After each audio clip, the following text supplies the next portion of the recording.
last name? Matsui. Matsu. Matsui. Matsumi. Matsui. And I don't see her. Okay, well, So if she's not Matsui. then Miller Meeks, I think she might be in committee. McClellan. I don't think so. Matsui. Yeah.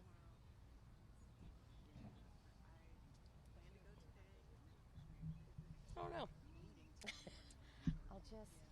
Who wants to speak? I know it'll be Kat. So Maybe I could just introduce. that works. So, because a lot of people are stuck in committee. Yeah. So there's a couple committees happening right now. So we can literally go me, you. We were trying to alternate Republican, Democrat, Republican, Democrat, and then I do. I'm sure we could use Frederica. She shows us up every single time. Every single time. I know. You really went all out. This is just what she wears on Thursday. McClellan. Yeah, I was gonna say. We all ready? Yes. Okay, great. I'm not TV. Perfect. All right. Okay, you ready? Okay.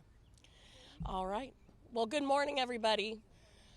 I apologize. I'm a little froggy this morning, so I'll try to be as clear as possible. But I think the crud is going around, so we'll do the best we can. I am Representative Kat Kamak, proudly serving Florida's 3rd Congressional District. I am also the chairwoman of the Women's Caucus. And as we bring October to a close, we would not be doing justice to all of the incredible fighters and survivors across this country if we did not recognize that October is Breast Cancer Awareness Month. We know during COVID that so many important preventative screenings were put off, canceled, postponed, kicked down the road. And for 2 years, during times where we could critically catch cancer early, women were instead pushing those appointments off. And now, because of the backlog, so many women are still waiting. And so it is our job today to not only bring awareness, but to encourage women everywhere to please go get screened, do your annual exams. More than 240,000 cases of breast cancer are diagnosed every single year in women. It accounts for about 1 in 3 of all new female cancers every single year. The average risk of a woman in the United States developing breast cancer sometime in her lifetime, which we are seeing earlier and earlier and younger, it's about 13%, or 1 in 8. It is the 2nd leading cause of cancer death in women. The importance of screening is critical, and each one of us here today are tributes to our friends, our loved ones, our family members who have fought, and some that have survived, and unfortunately some who have not. This is critical. And I know that given all the things happening in the world, there is a lot of urgency. But as we all know, sometimes urgency can no longer crowd out the important. So I'm proud to stand here with so many amazing women, not just as Republicans and Democrats, but as American women, locked arms to fight this awful, awful disease. And wouldn't you know it, we got one dude. And so I'm, oh, 2 dudes. There's 2. You snuck up behind me, Jared. We have 2 great men who are standing with us as we fight to bring awareness to this issue, as we fight for our survivors, for more R&D as we look to combat this disease, and I couldn't be more proud.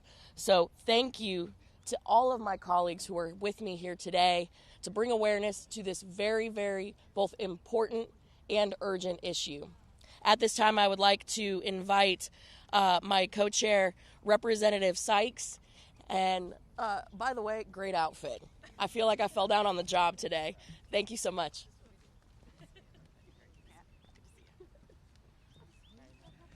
Good morning, everyone, and thank you for being here. And also let me thank Kat, Representative Kamek, for organizing this very important press conference to demonstrate our unity to end breast cancer. My name is Amelia Sykes. I am the Congresswoman for Ohio's 13th Congressional District, and I'm also honored to serve as one of the co-chairs of the Bipartisan Women's Caucus. And I'm certain that everyone here today behind me and watching knows someone who has been impacted by breast cancer, whether it is a mother, a grandmother, a sister, a friend, an aunt, a cousin, a child, or even yourself.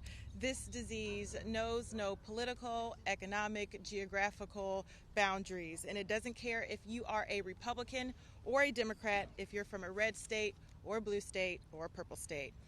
That's why it's so important for all of us to work together to find a bipartisan path forward to address the needs of patients, families, regardless of their political differences. At the core, ending breast cancer requires making sure everyone has access to quality, affordable care at the right time and at the right place. As a lawmaker and someone with a public health background, I know how important it is to get involved and have early screenings. And particularly, this is a concern to me as a Black woman. While Black women have a much lower incidence of breast cancer, Black women are more than 40% more likely to die from breast cancer than our white counterparts. And these incredible obstacles that prevent us from getting the screening and the preventative care and the treatment are abysmal, startling, and just plain right wrong.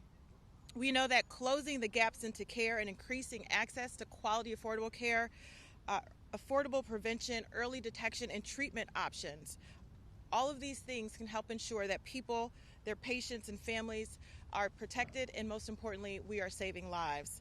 I am proud to co-sponsor critical legislation like the Nancy Gardner Sewell Multi-Cancer Early Detection Screening Coverage Act, which has been introduced by our own Terry Sewell in honor of her mother, would increase access to multi-cancer screenings tests through the Medicare program. This vital legislation would help improve our ability to treat and prevent cancer, saving the lives of millions of cancer patients across the country. But this is only the beginning. I am confident in the women and men behind me, in this chamber, in the United States Congress, in ensuring that we are protecting the lives of those who are affected by cancer. And if I can say and emphasize Kat's words, Representative Kamek's words, it is early detection saves lives. If you have put off a screening, please use this as a reminder that you should get screened. Contact your local health care providers immediately to make sure that you're doing what you can to protect yourself and catching any signs of cancers before it extends and grows to something that becomes much more deadly and uncontrollable. So I am grateful to be with you all today, and I am excited to hand off the podium to my good friend from Texas, Monica De La Cruz.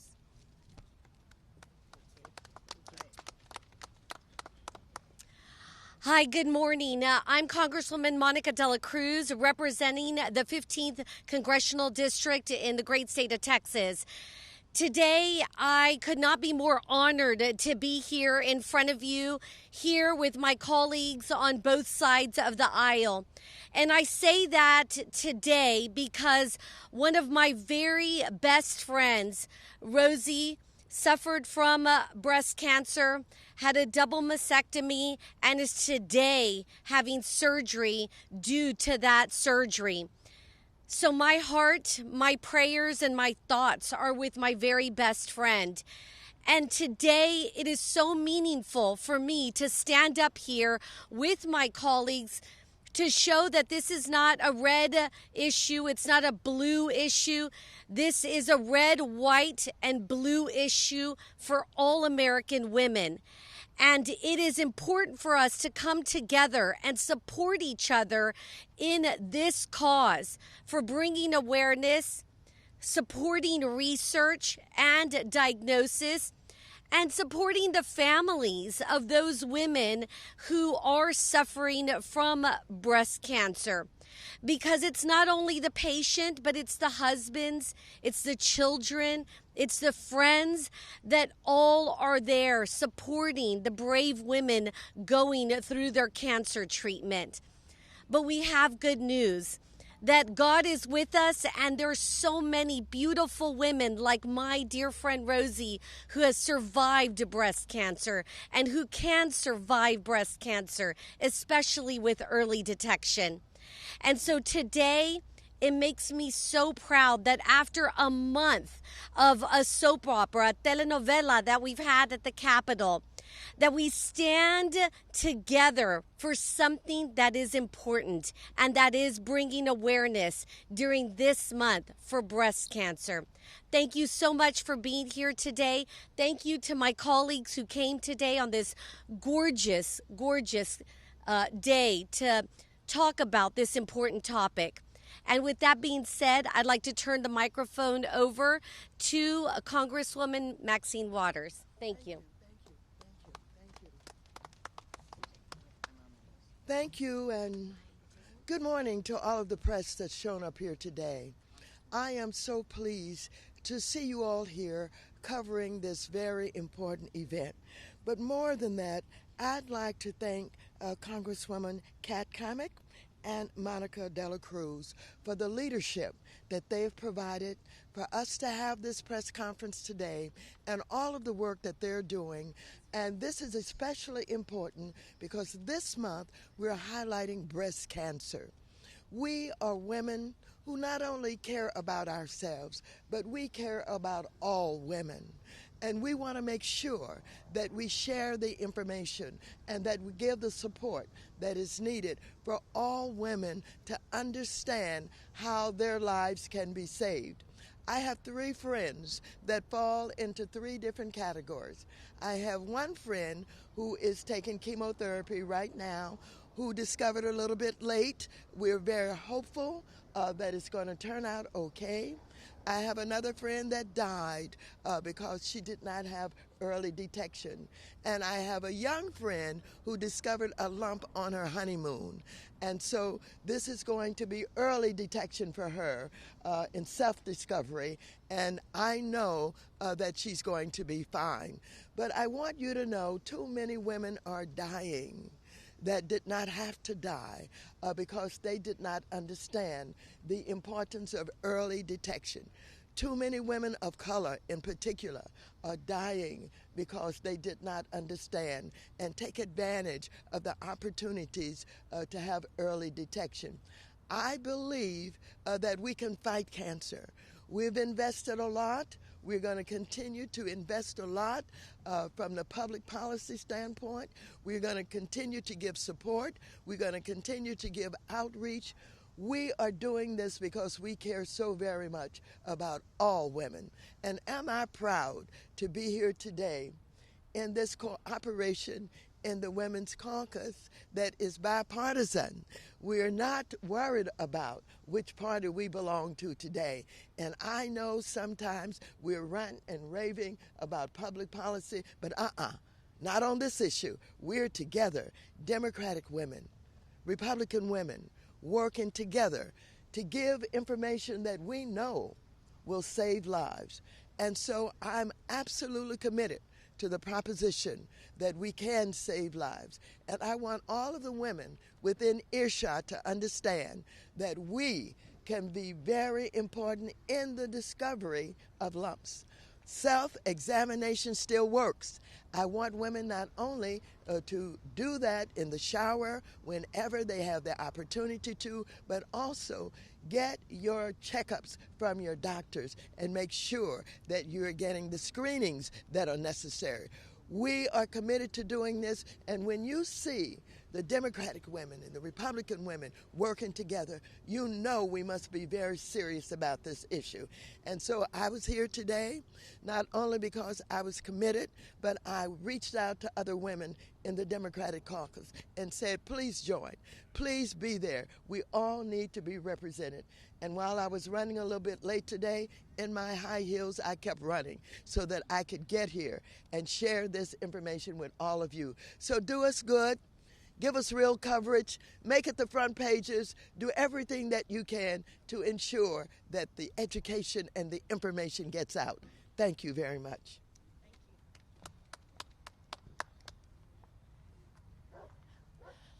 Thank you, Representative Waters. Now I'd like to welcome a great friend and doctor, Representative Miller Meeks, or 3M as we call her. Thank you so much, Kat. Thank you and Representative Dela Cruz for organizing this. And I'm going to speak both as a nurse, as a doctor, a former director of public health where breast cancer and screening failed, and then also I had an aunt and my sister died of breast cancer. So 3 things, and we've passed legislation on all 3 of these things. On Breast Cancer Awareness Month, we want to make sure that women know that there is prevention, that there is treatment, and that there is recovery. So prevention, whether it's self-breast exams, visiting with your provider, mammograms or 3D mammograms, changing the age as we've done with veteran women in toxic exposure so that they can get mammograms at an earlier age. All of that is part of preventing breast cancer and adding to that the new medicine, new science, and that is on genetic testing. So the availability of those things and the new genetic testing, new factors that you can test in the blood to detect cancer at a much earlier rate. Treatment. We know that treatment has vastly changed from the time when I was a nurse, when we did complete mastectomies, to the time now where we do small nodular removal, leaving the breast, to radiation, to chemotherapy, to individually treated chemotherapy and infusion. All of our the portfolio that we have to treat breast cancer is dramatically changed and has led to the increased lives of women, and that includes genetic testing as well. And then third is recovery.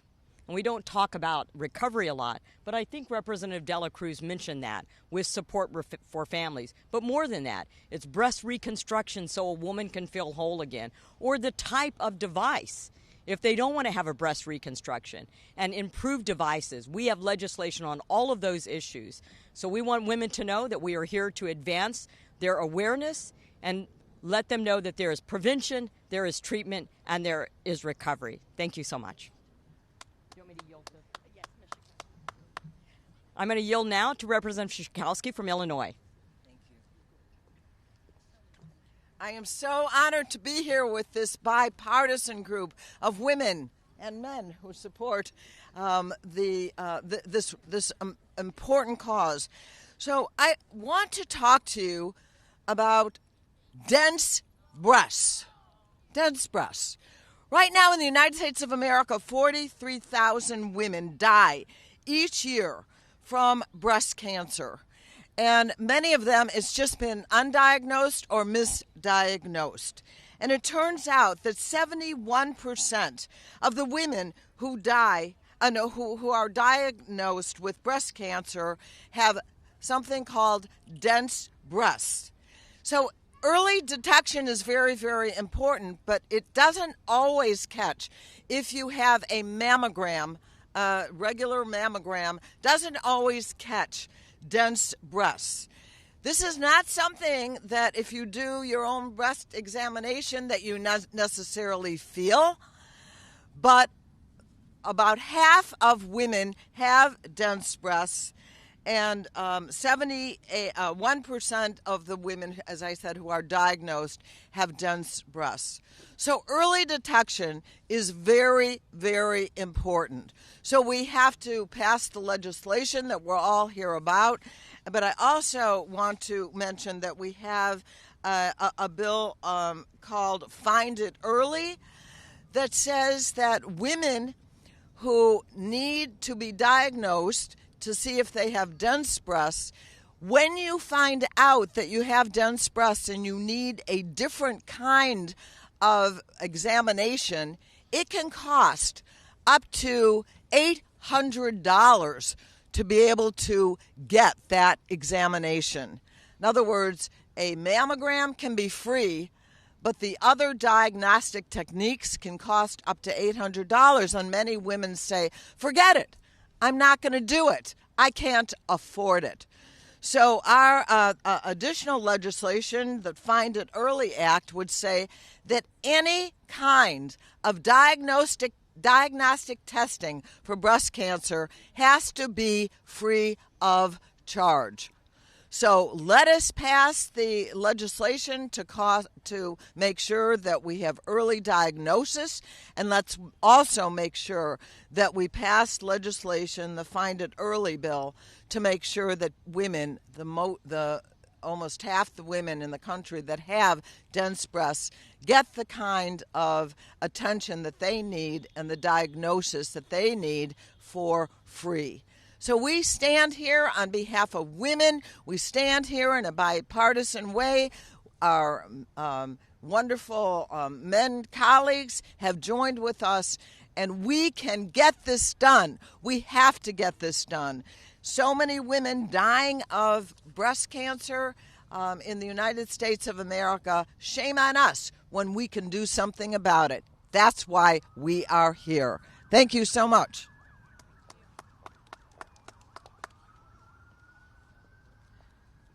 Good morning. I'm Debbie Wasserman Schultz. I represent Florida's 25th Congressional District, and at 41 years old, just after I had my first mammogram, I was doing a routine self-exam in the shower, and I found a lump. Since my mammogram had come back clean with no evidence of cancer, I thought this couldn't possibly be breast cancer, but it turned out that it was. I subsequently found out that I was the carrier of the BRCA2 genetic mutation, which as an Ashkenazi Jewish woman made me 5 times more likely throughout my lifetime to get breast cancer, and had between a 40 and 85% chance of getting ovarian cancer in my lifetime. I tell you this story briefly because we are all here united together to say that early detection is the key to survival. I honestly would not be standing in front of you today, potentially, had I not been aware enough to do a self-exam to know what was normal for me, so I knew when something felt different. Early screening, making sure that you do self-exam, that young women are familiar with their breasts and what they normally feel like, so that they have a chance to be able to detect it early. I passed legislation into law called the EARLY Act, the Education and Awareness Requires Learning Young Act, that has appropriated over time $40 million towards educating and raising awareness in young women, because so often they are dismissive of their own health. They think that they're invincible. Doctors, when young women come in with a problem, send them home and say, oh, it's probably just a cyst, or young women perceive that young women don't get breast cancer. Even the United States Preventative Services Task Force, which all of us have fought against in order to try to preserve the ability of women between 40 and 50 to begin their mammography screening, still, even though they have made a change recently, suggest that women who are 40 don't need to get a mammogram every year. They do. And experts in cancer and radiology say that consistently. It's why in the law, in a bipartisan way, we've prohibited the implementation of that legislation. I've sponsored the Reducing Hereditary Cancer Act. Many of the women behind me and men are co-sponsors. Medicare actually only allows for a genetic test for someone in Medicare even if they have immediate family who, like mine did, who have a genetic mutation, the only time they can get a genetic test is if they already have breast cancer. Newsflash, breast cancer and any cancer is more expensive to treat than simply allowing someone to get a genetic test when they have an immediate family member and be able to avoid getting cancer or catching it early. That's the key message that we have. Thank you so much. We're here in solidarity during Breast Cancer Awareness Month, and we have so much comprehensive effort to eradicate cancer. And as a survivor with many of my sister survivors and those that love us, we appreciate the effort so much. Thank you.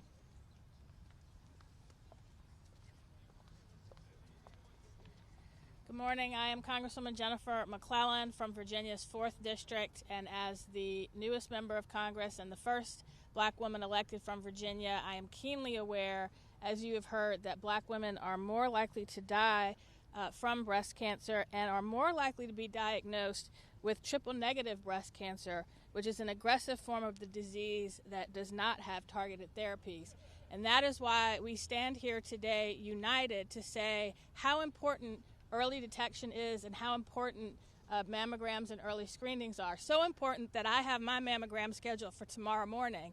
And I'm very glad that we are able to go home tomorrow because, as you heard, with the backlog, getting those screenings scheduled is very difficult.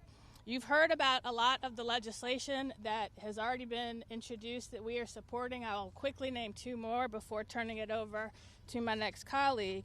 And that is the Screens for Cancer Act to reauthorize the National Breast and Cervical Cancer Early Detection Program to provide cancer screenings and diagnostic services to uninsured, underinsured, and low-income Americans who do not qualify for Medicaid.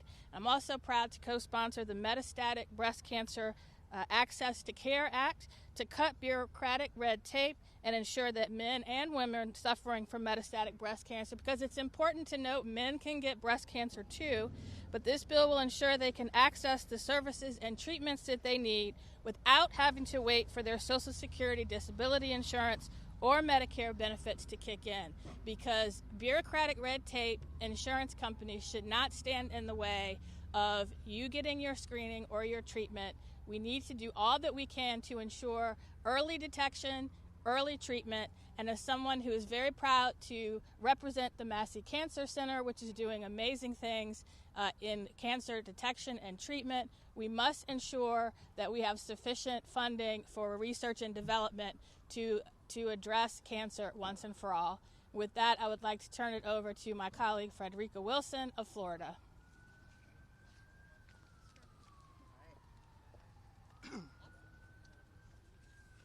Thank you so much for coming. I cannot emphasize how important it is for us to be standing here today. And even though we have gone through a lot of partisan bickering in the past few months, for all of these women and men to come together on this important issue is wonderful. I cannot think of anything more important happening in Congress today than what is happening at this press conference. So thank you. And I also want you to be aware, and I want to emphasize, while breast cancer predominantly affects women, any gender, including trans, non-binary folks, and men, can also suffer from breast or chest cancer. They are all equally part of our fight against breast cancer. I've met many of them, and I'm so proud that our president, President Biden, has put cancer at the top of his agenda. And in Congress, we remain united, Republicans and Democrats, in supporting legislative efforts to support those affected by breast cancer. Only together can we break down the barriers to access and ensure that every person has the opportunity to receive this critical care. Let's stand together. Let's continue to fight. Let's continue to fight against breast cancer, because together there is nothing we cannot achieve. Thank you.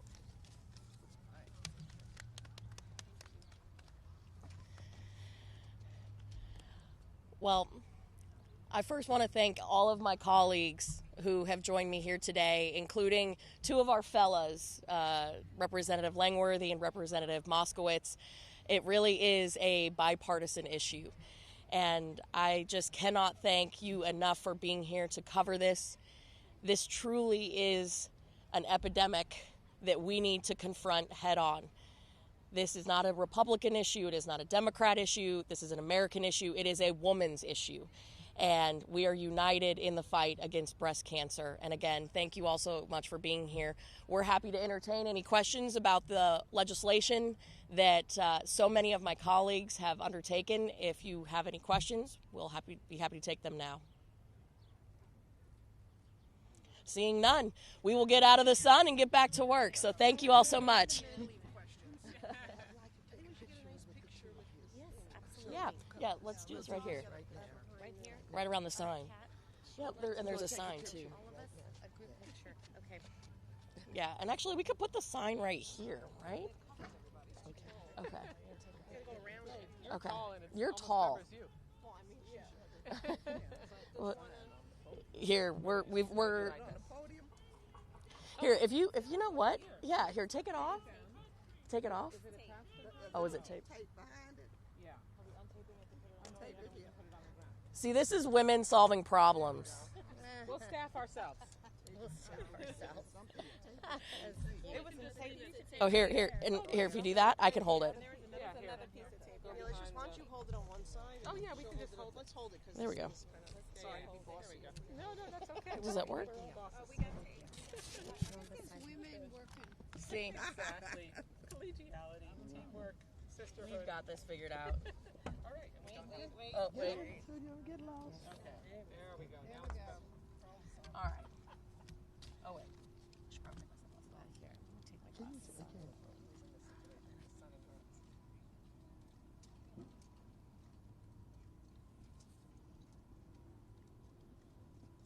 Here, to make these look good, everybody start looking this way, and then we will slowly pan your direction. Okay, look here. And we're moving. Okay. And we're moving. Okay. And we're moving. Okay. That's a good idea. Thank you. Yeah, that's how you do it. Thank you, ladies, for being here. Okay. Excuse me. Yeah, absolutely. Take one more picture with me just standing here. Thank you, everybody. Okay, thank you. Yes. Great job, great job, great job. Thank you. You're the best. Thank you so much. Okay.